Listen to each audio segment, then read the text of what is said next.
कधीच नाही चुकणार तुमचे फेवरेट टीव्ही शोज झी5 सोबत, तेही एकदम फ्री। कळलं का साहेब आम्ही काय म्हणलं ते? हो हो मॅडम, आम्ही सगळी चौकशी करू।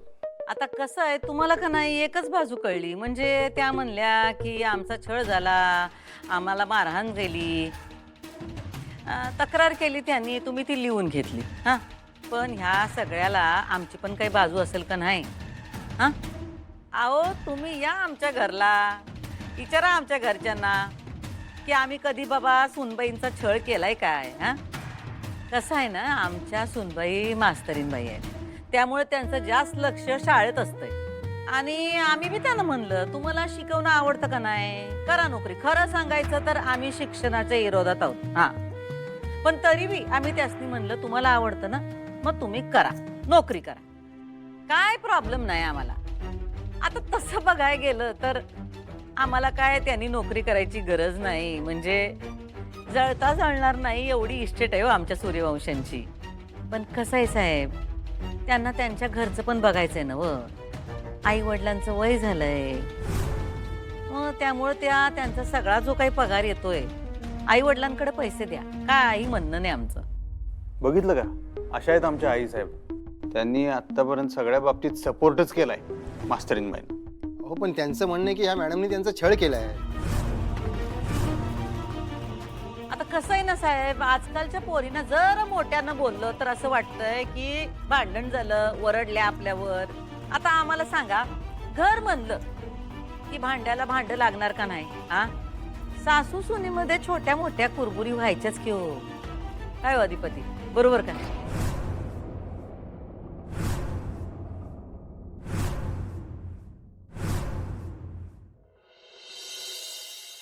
काय करशील? सांग ना, काय करशील? आणि हा आवाज माझ्यावर वाढवू नकोस हं? मला जे दिसलं ना तेच बोललीये मी। इरा गप्प राहा, गप्प राहा। आई सांग हिला प्लीज। का गप्प राहू मी? इरू प्लीज प्लीज शांत बस, काही बोलू नकोस।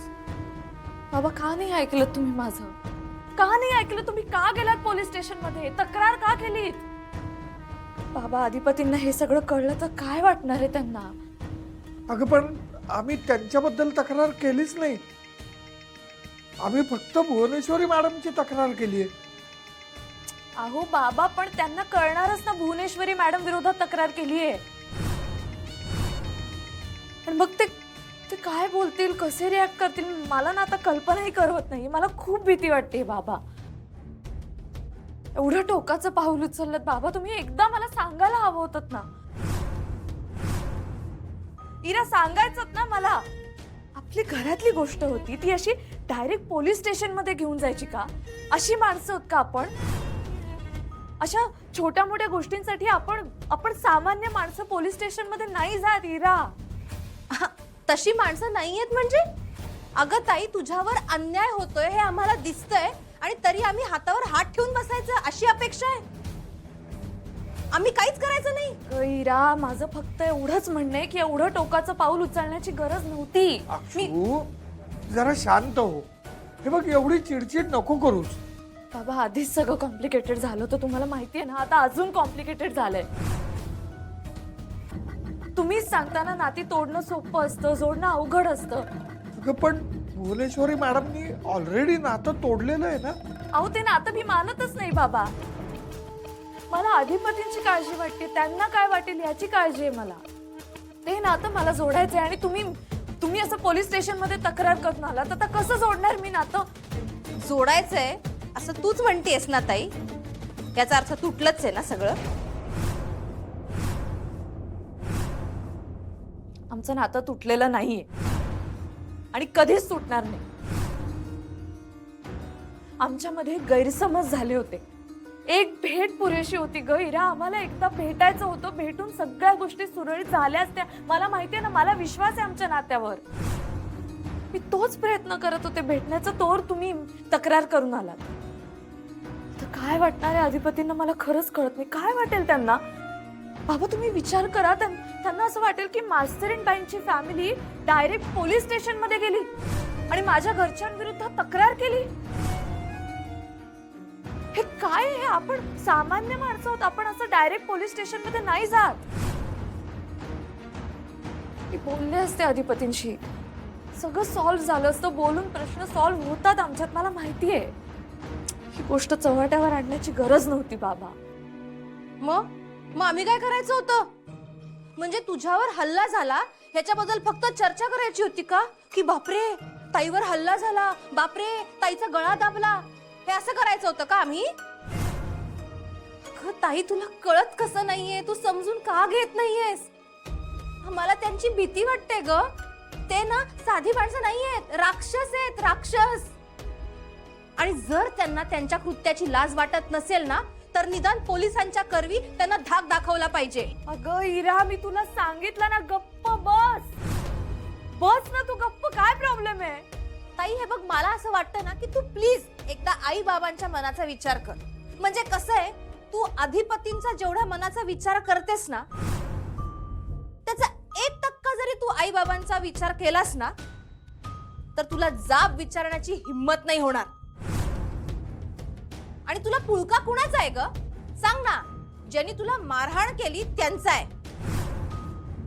आणि आम्ही तुझ्यासाठी एवढं करतोय तर तू आम्हाला उलट बोलतीयस.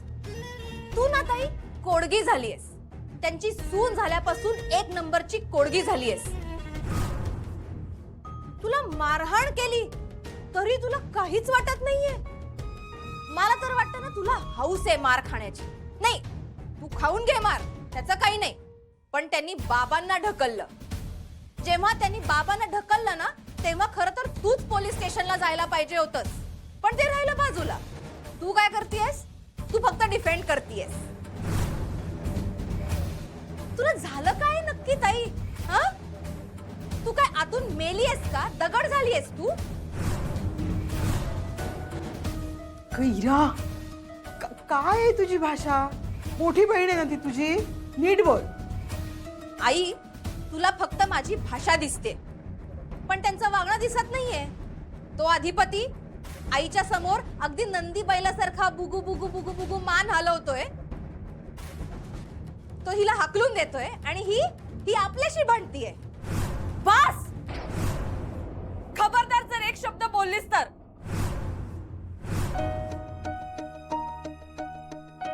मी बोलणार.